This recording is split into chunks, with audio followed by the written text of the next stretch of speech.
আবু জাহেল ঘোষণা দিয়েছে কেউ যেতে পারবে না, কিন্তু লুকিয়ে লুকিয়ে নিজেই যায়। একটা নির্ধারিত সময়ে বিশ্বনবী তেলাওয়াত করতেন, আর ওই তেলাওয়াতের সময় আবু জাহেল, উতবা, শাইবা, ওয়ালিদ ইবনে মুগীরা সবাই লুকিয়ে লুকিয়ে বিশ্বনবীর ঘরের চারদিকে কান পেতে মধুর কণ্ঠের তেলাওয়াত শুনতো। ফ্রি ফ্রি আরামসে শুনতো এই তেলাওয়াত।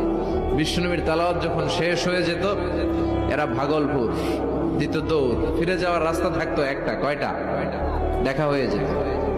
একজন আরেকজনকে দোষারোপ করতো। আবু জাহেল বলতো, কিরে তোরা আসলি কেন? ওরা বলে, তুই এলি কেন? দিনের বেলা ভাষণ দেশ মোহাম্মদের বিরুদ্ধে, রাত্রে বেলা চোরের মতো তুই আসিস কেন? একে অপরকে দোষারোপ করে। আবু জাহেল বলে, ঠিক আছে, কাল থেকে আমিও আসবো না, তোরাও আসবি না। চল আমরা শপথ নেই যে কেউ আসবো না।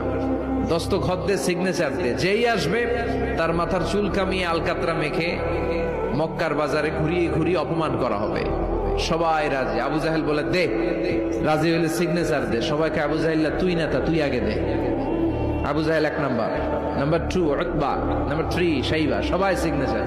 কালকে কেউ যাবে না, কেউ যাবে না। দিন গড়িয়ে রাত আসে। বিশ্বনবীর যখন তেলাওয়াত করার টাইম, ওই টাইমে আবু জাহেলের তেলাওয়াত শোনার প্যারা উঠছে। যারা সিরিয়াল দেখে, সিরিয়াল দেখার প্যারা আছে না একটা? 9টায় সিরিয়াল শুরু হবে, 8:30 থেকে প্যারা ওঠে।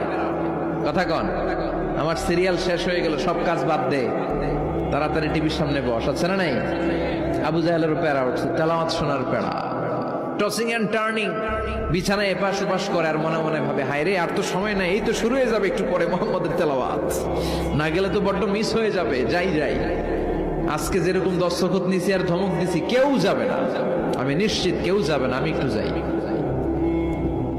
উতবা, শাইবা, ওয়ালিদ ইবনে মুগীরা প্রত্যেকেই প্রত্যেকের ঘর থেকে এই একই কথা ভাবছে যে আজকে তো যেই থ্রেড দিছে আবু জাহিল্লাই, আজকে কেউ যাবে না, আমি একটু যাই।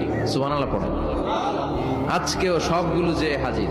বিশ্বনবী মন্ত্রমুগ্ধ করা সুরের ঝংকার তুলে তেলাওয়াত করছেন, আর সবগুলো মন্ত্রে মুগ্ধের মতো তেলাওয়াত শুনছে। বিশ্বনবীর তেলাওয়াত শেষ, সব দিছে দৌড়। ফিরে যাওয়ার রাস্তা কয়টা? আজকেও দেখা। আবু জাহেল্লা কয়, কিরে তোরা আইলি কেন? সবাইকে আবু জাহেল্লা, তুই আইলি কেন? একে অপরকে দোষারোপ করে। এই ঘটনাটা শোনানোর উদ্দেশ্য হচ্ছে, বিশ্বনবীর কণ্ঠটা যেন তেন কোনো কণ্ঠ ছিল না, এই কণ্ঠে সুরের ঝংকার ছিল, ঠিক কিনা?